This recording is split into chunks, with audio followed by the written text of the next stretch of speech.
Good morning mga ka-chicken. Guys, kita nyo yan? Ang laking itlog. Sobrang laki. Grabe. Tingnan mo guys, oh. Ang layo niya dyan sa tatlo. Pero isang inahin lang po yan ng itlog dyan.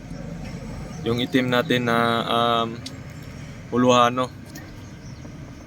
Yung bungoton, yung may buhok sa mukha. Tingnan nyo guys, oh. Halos kalahati lang niya yung yung mga normal egg niya. Dati nakikita ko lang to sa Facebook. Nagpost sila na yun nga, may isang itlog na sobrang laki na naiiba. Sabi naman ng iba mga ka-chicken, pag ganito daw, posible na kambal daw yung laman. Sabi nila mga dalawa daw yung egg yolk sa loob. May nagsasabi naman na pag napisa nga daw to, yun nga, kambal daw yung magiging sisiw. Pero may possibility naman na hindi rin siya magpisa. So may dala tayo ngayon dito na XL na egg ng broiler or 45 days para makita nyo po yung kung gaano talaga siya kalaki, para for comparison po to siya mga ka-chicken. Ito siya yan, XL yan. Tig 11 pesos yung benta namin dyan sa tindahan namin. Ididikit natin siya, tatabi natin siya. Oh, ayun guys, oh.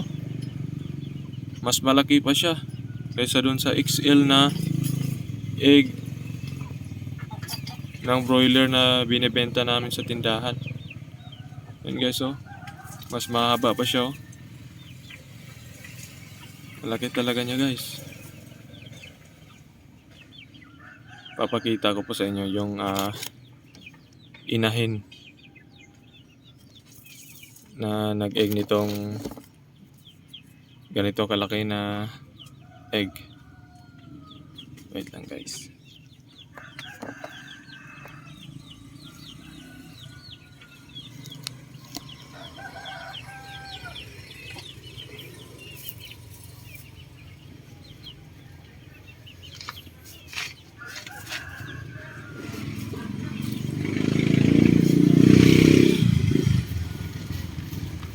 Dito tayo sa labas. Asan na ba yung inahin na yun?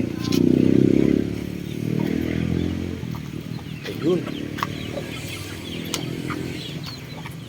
Yan siya guys. Yan. Malapitan.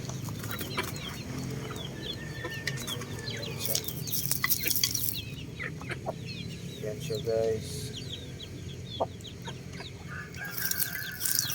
Tangka din yan ng inahin.